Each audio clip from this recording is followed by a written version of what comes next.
Merry Meets everyone. Today we're going to be doing a Blockbuster candle. So you can find these candles at most metaphysical shops. You can find them on Amazon.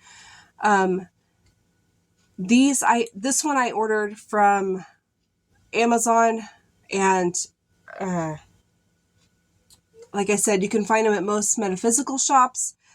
Sometimes you can find them in other places. It just depends. But you'll need a Blockbuster candle or a black candle.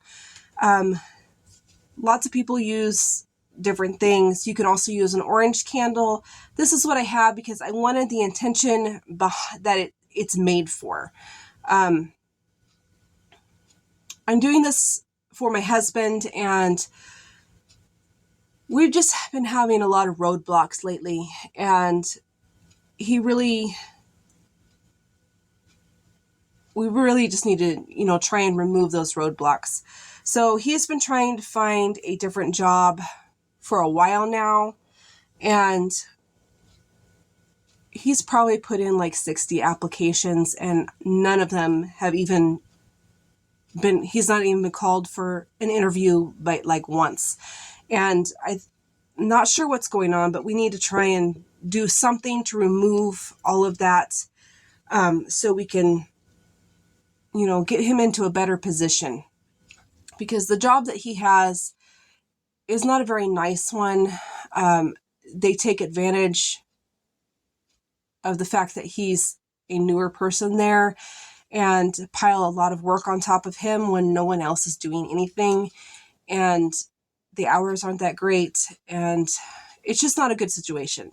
So this is what we're going to do today. We're going to do a Blockbuster for him. So the first thing you need to do is cleanse your area. So you can cleanse your area in however you choose. As if you've watched the previous two videos in this series, you'll know that I'm doing these back to back. So I've already cleansed my area with sage. You can do whatever type of cleansing that you like. Cleanse all of your tools,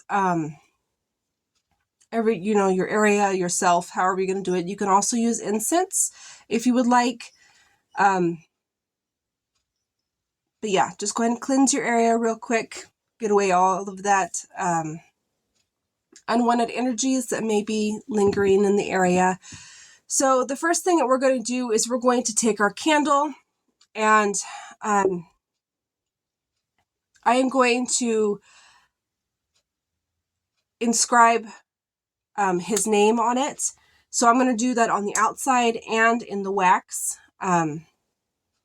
But you can do it however you like. If you like to just inscribe it in the wax or write it on the jar, however it is that you do it, you go ahead and do that. So I'm going to go ahead and do that real quick. I'm also going to put his birth date.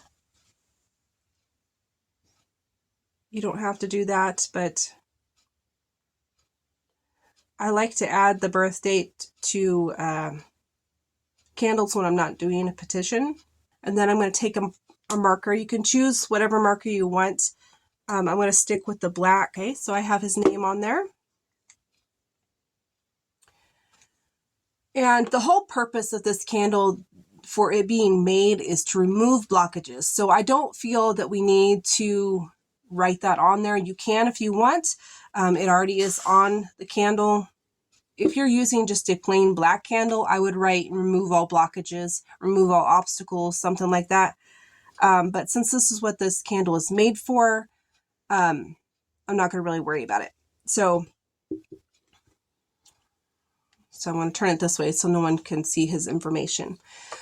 So what we're going to do now is we're going to use the oil that we made, or you can use a store-bought one. It just depends on you. I'm going to use both because I bought this oil specifically for this working, and then I made this oil. So I'm just going to use a little bit of both. Give them both a good shake.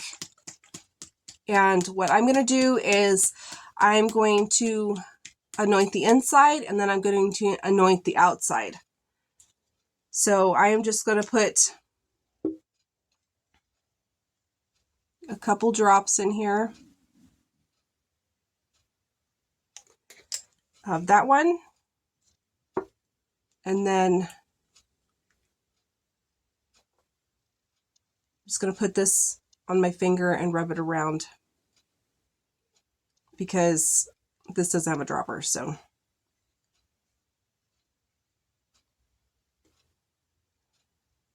and then I'm going to put a little bit on my hand.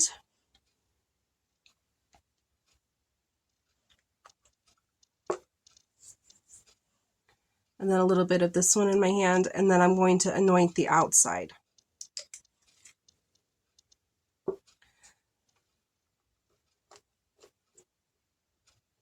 So I'm just going to rub it together to activate that oil. And then I'm just going to rub it on the candle. I do not do directions.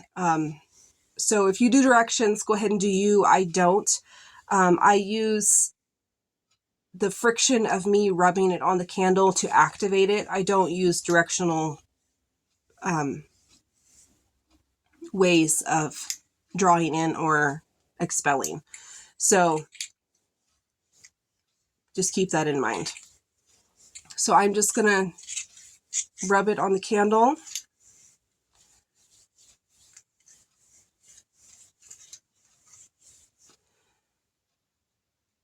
And then what I'm going to do is I'm going to take the powder, the sachet powder that we made, and I'm just going to sprinkle a little bit on the wax itself, and then I'm going to put a little bit on the outside of the candle.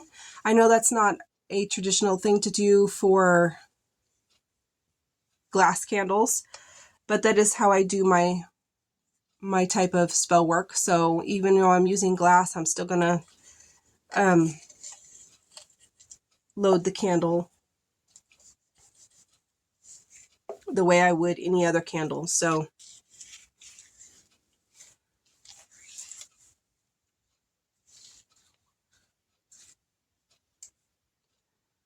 all right. Okay, and then the last thing that I'm going to do is I'm going to add a tag lock.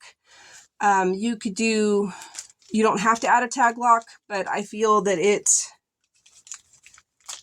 the best way, especially when you're trying to target something specific like this for a specific person, to have something that ties this working to that person besides just their name and birth date. You can add a tag lock and that will tag their DNA to it. So I'm just going to sprinkle some hair around the wick. I'm going to make sure that that hair is not close to the wick because burning hair does not smell good. And then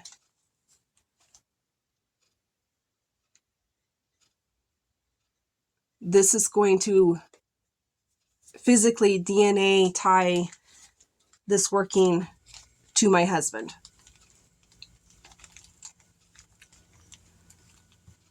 Okay, so you can use any type of tag lock that you want. I collect their hair when I cut their hair because I cut my family's hair at home. So I just collect it when I cut their hair and then use it to tag a spell working to whatever I'm doing. I do the same thing with my own hair. You could use fingernail clippings. You could use a personal item like a piece of clothing. You could use the bodily fluids if you want. I don't do that sort of thing.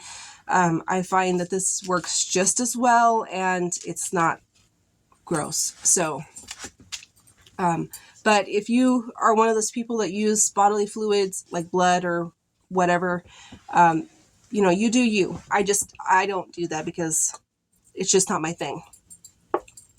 So we're going to spend a little time enchanting this and then we'll light it. This is a 7-day candle. I'm just going to burn it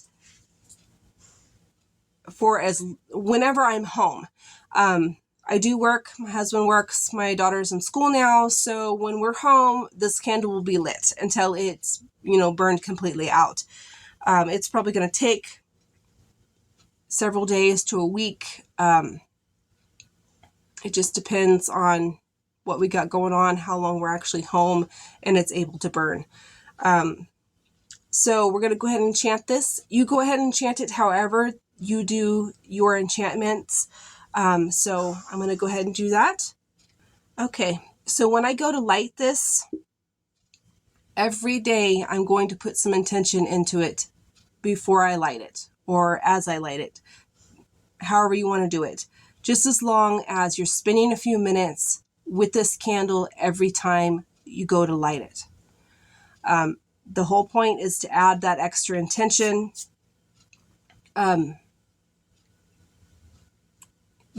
Because the whole point of the candle is to remove the blockages, and we need to make sure that this candle has enough energy to be able to do that.